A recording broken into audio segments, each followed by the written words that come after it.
नमस्कार, news capital express में आपका स्वागत है। बुलेटिन की शुरुआत करते हैं खास खबरों के साथ।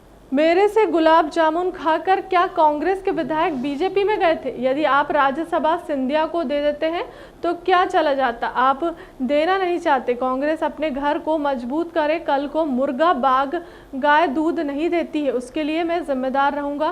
क्या खरगोन खंडवा में बिना नोटिस दिए मकान तोड़ दिए गए? आप नफरत को बढ़ावा दे रहे हैं। हम आरएसएस को विचारधारा का विरोध करके हम लैला हैं, इसलिए हम पर आरोप लगाते हैं। फ्लोर टेस्ट में नंबर नहीं है और आप औरंगाबाद का नाम बदलने जा रहे हैं। पानी की दिक्कत है, किसान परेशान है। इन तीनों ने मिलकर निकाह कर लिया। तरीके से दिल्ली पुलिस ने गिरफ्तार किया वो सरासर गलत है। बल्कि मैं कहूंगा कि आपने धोखा देकर एक केस में जो ऑलरेडी पुलिस ने उनको नोटिस दी थी, उस केस में कोर्ट ने उनकी गिरफ्तारी पर स्टे दिया था, उनको आप दूसरे केस में अरेस्ट करते हैं। 41 सीआरपीसी की नोटिस भी नहीं देते। और हैरत अंगेज बात यह है कि जो केस में मोहम्मद जुबैर को अरेस्ट किया गया वो उनका 2018 का ट्वीट था और 2021 में ट्विटर हैंडल क्रिएट होता है और वो कंप्लेन करते हैं। और फिर बाद में मालूम हुआ कि वो एक किसी हिंदी पिक्चर में वो पिक्चराइज किया गया था वो सीन। तो अब ये मुझे समझ में नहीं आ रहा कि दिल्ली पुलिस क्या उस पिक्चर को जो सेंट्रल बोर्ड सर्टिफिकेट ने सर्टिफिकेट दिया उनको भी अरेस्ट करेंगे क्या जो पिक्चर बनाने वाले जो आज भी लोग हैं उनको अरेस्ट करेंगे क्या? फारूक शेख तो जिंदा नहीं है और उसके प्रोड्यूसर ऋषिकेश मुखर्जी साहब भी जिंदा नहीं है, तो जो लोग जिंदा उनको भी अरेस्ट करेंगे क्या? तो ये हम मोहम्मद जुबैर का जो अरेस्ट हुआ वो गलत हुआ है। और अफसोस की बात यह है कि मैं आपको मेरी बात नहीं बल्कि इंडियन एक्सप्रेस अखबार का हवाला दे रहा हूं कि उन्होंने अपने फ्रंट पेज के ऊपर एक हेडलाइन डाली कि एक तरफ मोहम्मद जुबैर का अरेस्ट, दूसरी तरफ प्रधानमंत्री G7 में जाते हैं और इस बात का ये फैसला करते हैं कि फ्रीडम ऑफ एक्सप्रेशन होगा ऑनलाइन और ऑफलाइन, और यहाँ पर देश में मोहम्मद जुबैर को गिरफ्तार कर लिया जाता है। तो ये नहीं मालूम कि क्या दिल्ली की पुलिस प्रधानमंत्री के उस पॉलिसी को सबोटाज करना चाहती है या फिर यही सही पॉलिसी है देश के प्रधानमंत्री और उनकी सरकार की। और आखिरी बात, जो कल उदयपुर में हुआ, मैंने उसका कंडेम किया है स्ट्रॉन्गेस्ट वर्ड में। और ये कत्ल है, ये जुर्म है, ये जुर्म है और किसी को भी अख्तियार नहीं है कि वो अपने हाथ में कानून लेकर किसी का कत्ल करे। और हम उम्मीद करते हैं कि राजस्थान की सरकार उस पर सख्त एक्शन लेगी और सीआरपीसी और आईपीसी के तहत जो कानून का प्रोविजन है उसको इस्तेमाल करके उनको सख्त से सख्त सजा दिलाएगी। मैं ये मानता हूं कि राजस्थान की पुलिस अगर थोड़ा चौकस रहती तो ये वाकया नहीं होता, क्योंकि आज मीडिया और प्रिंट मीडिया में मुझे पढ़ने का मौका मिला कि कन्हैया लाल को जो टेलर हैं जिनकी हत्या कल की गई इन दो जालिमों ने किया, तो उनको तो पहले अरेस्ट किया गया था, फिर वो बेल पर निकल कर आए, फिर उनको उनको धमकियां मिल रही थी और उस पर दोनों समाज के लोगों को बिठाकर बातचीत भी हुई थी। इसीलिए देखिए जहाँ भी जाते हैं भारतीय जनता पार्टी को फायदा होता है। बिल्कुल, इसीलिए साध्वी प्रज्ञा ठाकुर मेरी वजह से जीती।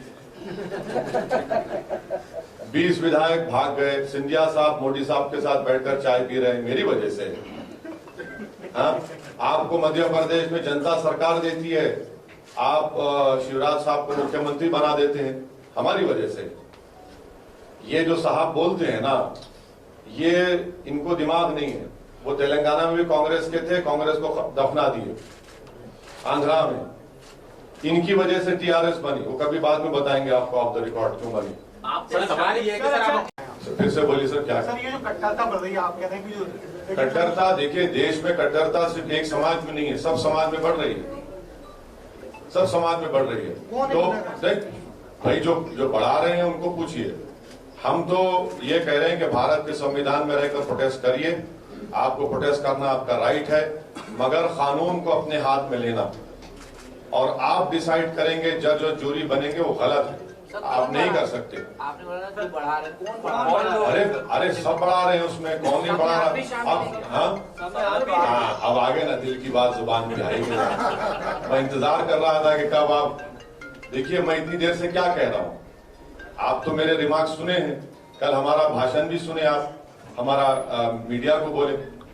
हमारी लड़ाई भारत के संविधान के दायरे में रहकर लड़ना हमारा काम है, हम लड़ते रहेंगे। वायलेंस को हम कंडेम करते हैं और कंडेम करते रहेंगे। सरकार से और टेस्ट में एमआईएम हिस्सा लेगी, इस तरह से प्रधानमंत्री के लिए वीडियो मैंने उसको भी कंडेम किया। आप देखिए, हमारे नरेंद्र मोदी से जिंदगी भर इंशाअल्लाह ताला डिफरेंसेस रहेंगे आइडियोलॉजी की बुनियाद पर। दो समंदर के किनारे एक जगह जमा नहीं हो सकते, मगर इसका हरगिज मतलब ये नहीं है कि आप देश के प्रधानमंत्री को धमकी देंगे।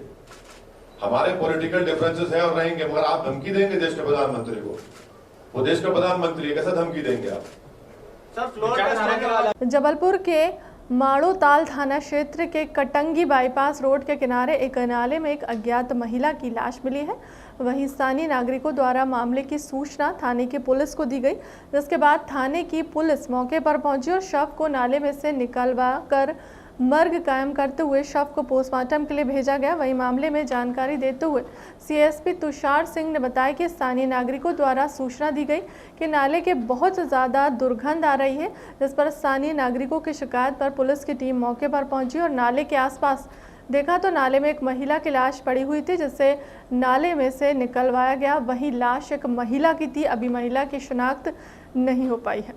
कल लगभग 11-12 बजे के लगभग सूचना प्राप्त हुई एक आवेदक द्वारा कि कटंगी बाईपास पे जो रोड है उसके बगल में जो नाले है वहाँ से काफ़ी बदबू आ रही है और किसी के मृत होने की सूचना मिली, जिस पर तत्काल माड़ोताल पुलिस थाना द्वारा वहाँ गया, जहाँ पे देखा कि एक महिला की बॉडी प्राप्त हुई है, जो कि काफ़ी पुरानी लग रही थी, 7 से 8 दिन पुरानी, क्योंकि वो काफ़ी उसकी बॉडी में कीड़े हो गए थे, क्योंकि मौसम भी इस प्रकार का है और काफ़ी स्मेल आ रही थी, जिससे ही आवेदक को पता चला।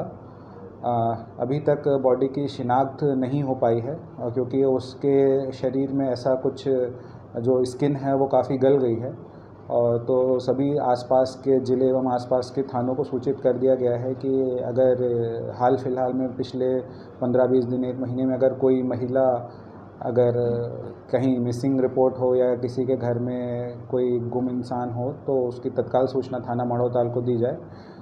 बॉडी को अभी मेडिकल कॉलेज में पीएम के लिए भेज दिया गया है। अब जैसे ही पीएम रिपोर्ट प्राप्त होती है उसमें अग्रिम कार्रवाई की जाएगी। मर्ग पंजीबद्ध कर लिया गया है और बाकी लोगों से आसपास पूछताछ जारी है कि उसकी पहचान हो सके। कुछ संदिग्ध परिस्थितियों में भी मिलती बॉडी की क्या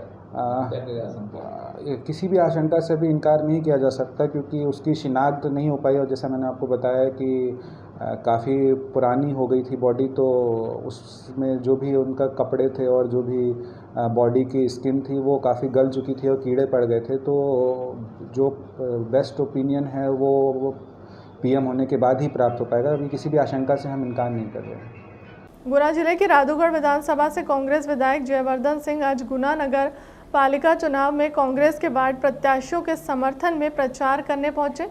यहां रफ्तार मीडिया टीम से चर्चा करते हुए कांग्रेस विधायक ने कहा कि कंगना नगर पालिका के कुछ पार्टी की ऐसी हालात हैं जहां रोड नहीं है, गांव की जैसी स्थिति होते ही वहीं मुख्यमंत्री शिवराज सिंह चौहान की कुछ दिन पहले हुई आम सभा के विषय में कांग्रेस विधायक ने कहा कि खुद शिवराज चौहान परेशान है। वहीं कांग्रेस विधायक ने भाजपा पर आरोप लगाते हुए कहा कि पूर्व नगर पालिका अध्यक्ष पूर्व विधायक राजेंद्र सिंह सलूजा यहां कह चुके हैं कि इस बार गुना नगर पालिका में भाजपा के मूल कार्यकर्ताओं को टिकट नहीं दिया गया।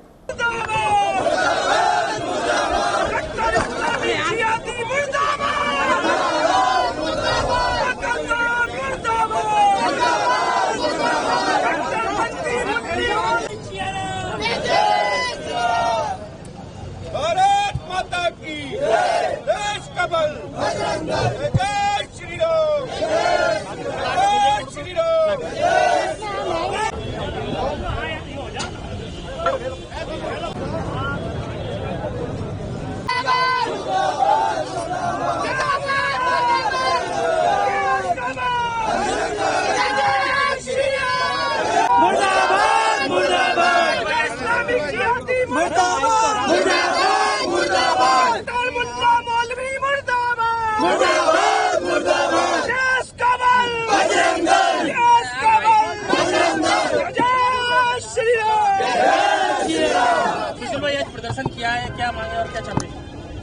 देखिए, पूरे देश भर में हम देख रहे हैं, पूरे देश भर के अंदर शुक्रवार को जुमे की नमाज के बाद में हम देखते हैं कि शांति प्रिय लोग मस्जिदों से निकलते हैं। मस्जिदों से निकलने के बाद में इस देश में शांति की व्यवस्था करते हैं, दंगे होते हैं, फसाद होते हैं। कौन जिम्मेदार है इसका? किसने सिखाया, किसने बरगलाया? कहीं कमलेश तिवारी की हत्या हो जाती और 2 कदम आगे बढ़ते हुए राजस्थान के अंदर कल उदयपुर जिले में हिंदू युवक कन्हैया लाल की निर्मम तरीके से हत्या की जाती है। क्या दिखाना चाहते हैं, क्या बताना चाहते हैं? हिंदू समाज डर जाए, शासन डर जाए, प्रशासन डर जाए। आज पूरे भारत के अंदर बजरंग दल के द्वारा आज के दिन प्रदर्शन किए जा रहे हैं और हम उन इस्लामिक जिहादी मानसिकता के लोगों को ये चेतावनी देते हैं, अपनी हरकतों से बाज आ जाए वो। यदि बजरंग दल ने आकर रोड पर सीधी कार्रवाई करना प्रारंभ कर दिया तो उन्हें परेशानी खड़ी हो जाएगी। हम सरकार से मांग करते हैं ऐसे परिवारों को सुरक्षा मुहैया कराए और ऐसे लोगों पर कड़ी कार्रवाई करें। वर्तमान राजौगढ़ कांग्रेस विधायक से ये जानना चाहेंगे कि गुना नगर पालिका में इस बार कांग्रेस किस रणनीति के तहत चुनाव लड़ रही है मैदान में? देखिए, बहुत सालों से लगातार गुना में भाजपा की नगर पालिका रही है। आज भी हम जब वार्ड में भ्रमण कर रहे थे तो ऐसे अनेक मोहल्ले हैं जहाँ पक्की सड़क भी नहीं है। जैसा हाल एक गांव में होता है वैसे हालत गुना शहर में है। तो कहीं ना कहीं इस बार जनता चाहती है कि परिवर्तन हो। आज हमने कुछ दूरिया जो हमारे युवा प्रत्याशी है उनकी वार्ड में भ्रमण किया। मुझे पूरा विश्वास है कि जब 6 तारीख को मतदान होगा, जनता गुना की है जो 3700 वार्ड में जो प्रत्याशी कांग्रेस के हैं उनको जनता पूरा आशीर्वाद देगी। विशेषकर आज जनता ये मांग कर रही है, पूरे गुना में हर एक वार्ड में ऐसे घर हैं जो कच्चे हैं, जो पक्के नहीं हैं, लेकिन वो पक्के किसके नहीं हैं क्योंकि उन्होंने रिश्वत नहीं दी। हर वार्ड में पैसा मांगा गया पक्केरों के लिए। सबसे पहले अगर नगर परिषद कांग्रेस की बनती है तो ये प्रथा लेन देन की है, इसको खत्म करेंगे। साथ में हर वार्ड में कैंप लगवाएंगे। जो गरीब लोग हैं जिनको पेंशन नहीं मिल पा रही है, जो ऐसे विकलांग। मुरैना नगर पालिका निगम पर अपना कब्जा बरकरार रखने के लिए जहां भाजपा ने प्रचार प्रसार तेज कर दिया है, वहीं कांग्रेस निगम परिषद पर अपना कब्जा बनाने के लिए तेज गति से मतदाताओं तक पहुंच रही है। कांग्रेस की महापौर प्रत्याशी श्रीमती शारदा राजेंद्र सोलंकी के चुनाव कार्यालय शुभारंभ पर अतिथियों ने भाजपा की कार्यप्रणाली पर प्रश्न चिन्ह खड़ा किया। कांग्रेस में नेताओं के बीच उत्पन्न तनाव को प्रचार प्रसार के दौरान नकारा जा रहा है। वहीं भाजपा ने बीते 7 वर्ष में आमजन के लिए आरंभ की गई योजनाओं का बेहतर क्रियान्वयन से मतदाताओं को आकर्षित करने का प्रयास किया। भाजपा की महापौर प्रत्याशी श्रीमती मीना मुकेश जाटव के चुनावी रण को जीतने के लिए सत्ता व संगठन कार्यकर्ता ने चुनाव प्रचार प्रसार तेज कर दिया। विगत दिवस चुनाव कार्यालय का शुभारंभ केंद्रीय कृषि मंत्री नरेंद्र सिंह तोमर द्वारा किए जाने के पश्चात मुरैना के प्रसिद्ध बिहारी जी मंदिर तक सैकड़ों कार्यकर्ताओं के साथ पैदल मार्च किया। निगम के वित्त कार्यालय में अधूरे रह गए कार्य को दुगुनी गति से पूरे किए जाने का भरोसा कार्यकर्ताओं सहित आमजन मतदाताओं को दिलाया। आम जनता से अपील भी की गई है कि चंबांचल के विकास के लिए मतदाता नगरीय निकाय चुनाव में भाजपा को अपना आशीर्वाद दें। महापौर प्रत्याशी को विजय के बाद ईमानदारी रखने के लिए चुनाव खर्च कार्यकर्ताओं के सहयोग से एकत्रित किए जाने की अपील की। इस पर कुछ कार्यकर्ताओं ने धनराशि का सहयोग प्रदान किया। देखिए, भारतीय जनता पार्टी के पास विकास और जन कल्याण का मुद्दा है। इसी को लेकर हम लोग पिछले बार चुनाव में गए थे और विकास और जन कल्याण के मुद्दे पर इस बार भी चुनाव हो रहा है। भारतीय जनता पार्टी ने विगत दिनों में मुरैना के क्षेत्र में अनेक ऐसी योजनाएं दी हैं जिससे आम जन को सुविधा बढ़ी है। बड़े बड़े लोग, बड़े बड़े शहर सीवेज के लिए तरसते हैं। मुरैना में सीवर लाइन का 90% काम हो गया है। 200 करोड़ रुपए की लागत से लगभग मुरैना में पेयजल योजना भी मंजूर हो गई है, टेंडर हो गए और उसका काम प्रारंभ होने जा रहा है। बिजली, पानी, सड़क और सीवर, मुख्य रूप से यही चीज़ें नगर निगम की होती हैं। और नगर निगम सीवेज का काम पूरा कर चुका है, पानी का काम आने वाले कल में होने वाला है, बिजली पर्याप्त मात्रा में मिल रही है और सड़क की स्थितियां भी सुधारी जा रही हैं और आने वाले कल में निरंतर इस पर काम जारी रहेगा। और मुझे पूरा विश्वास है कि मुरैना की जनता का आशीर्वाद इस बार फिर भाजपा को मिलेगा और भारतीय जनता पार्टी की नगर निगम, राज्य सरकार और केंद्र सरकार मिलकर मुरैना के जो अधूरे काम हैं उनको पूरा करने का काम करेगी। देखिएगा, निश्चित रूप से श्रीमती शारदा सोलंकी जी जो हमारी मेयर की यहाँ से मुरैना से प्रत्याशी हुई हैं, हमारी सभी कार्यकर्ताओं से लगातार मैं संपर्क में हूँ, सभी से बातचीत हो रही है। कार्यकर्ताओं में बहुत उत्साह है, आप भी यहाँ महसूस कर रहे होंगे। हर कार्यकर्ता का यही संकल्प है कि मुरैना से इस बार मेयर हमारा निश्चित रूप से मेयर कांग्रेस का हो, हमारा हो, अपना हो और कम से कम मुरैना में जो बजबजाती हुई सड़कें हैं और एक तरीके से नगर का विकास रुक गया है, थम गया है, वह विकास कांग्रेस के नेतृत्व में, शारदा जी के नेतृत्व में फिर से गति पकड़े। यह कार्यकर्ताओं के मन में भाव है, यही उनका संकल्प है। 47 वार्डों में जो टिकट का वितरण हुआ है उससे अधिकांश लोग असंतुष्ट हैं। जैसे में कांग्रेस की जीत की संभावनाएं नगण्य सी दिखाई दे रही है। देखिएगा, 47 वार्डों में जो हमारे प्रत्याशी आए हैं, ये पार्टी के ज़िले के हमारे सभी वरिष्ठ नेताओं ने आपस में सामंजस्य के साथ, समन्वय के साथ एक दूसरे से कंप्लीट चर्चा के बाद ये टिकट का डिस्ट्रीब्यूशन किया है। और देखिएगा, निश्चित रूप से हमारे पास टिकटों को लेके बहुत उत्साह था, हमारे बहुत से कार्यकर्ता चुनाव लड़ने के इच्छुक थे। तो ये ज़रूर होता है कि जहां बहुत से प्रत्याशी होते हैं, पार्टी की जीत की संभावनाएं जब बहुत अच्छी होती हैं तो बहुत से लोग चुनाव लड़ना चाहते हैं, उसमें से कुछ लोग वंचित हो जाते हैं। निश्चित रूप से हम समन्वय करेंगे, जो हमारे कुछ लोग रह गए हैं या कहीं किसी को मौका नहीं मिल पाया है, तो पार्टी के पास बहुत सी योजनाएं अपने मजबूत और ऊर्जावान कार्यकर्ताओं के लिए रहती हैं। उनके सम्मान का हम ध्यान रखेंगे, पार्टी सम्मान का ध्यान रखेगी। हमारे पीसीसी के प्रेसिडेंट कमलनाथ जी उन कार्यकर्ताओं के सम्मान का ध्यान रखेंगे, सबका समायोजन। उपनगर ग्वालियर में मासूम बच्ची से हुए दुष्कर्म के मामले में आज आम आदमी पार्टी से महापौर प्रत्याशी ने बच्चों के परिजनों से मिली है। उन्होंने बच्ची के परिजन को हर संभव मदद का आश्वासन दिया। इस संबंध में उन्होंने एसपी सिटी को फोन कर दोषी के खिलाफ सख्त से सख्त कार्रवाई की मांग की है। एसपी सिटी ने महापौर प्रत्याशी से दोषी के खिलाफ कठोर कार्रवाई का आश्वासन दिया। महापौर प्रत्याशियों ने कहा कि दुष्कर्मियों के खिलाफ सरकार कड़े कानून बनाए, जिससे कि कोई भी व्यक्ति इस तरह के घिनौने अपराध ना कर सके।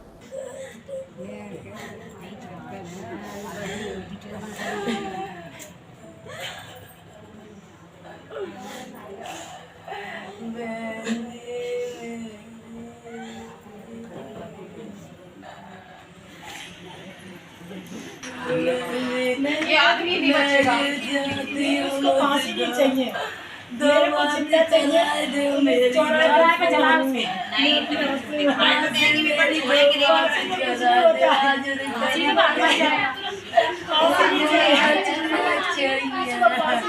चाहिए, मेरे सामने वाले हम जा पा रहे हैं उसको चौराहे पे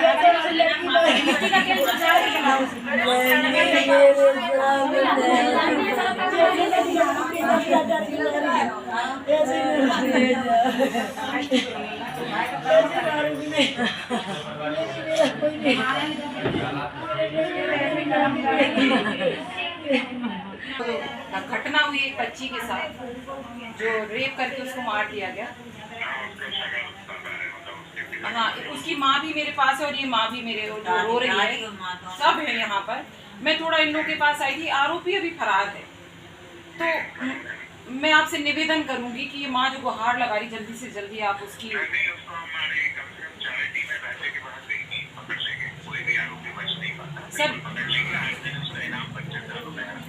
अब तक की खबरों में इतना ही। देश दुनिया की तमाम खबरों के लिए बने रहे हमारे चैनल के साथ। नमस्कार।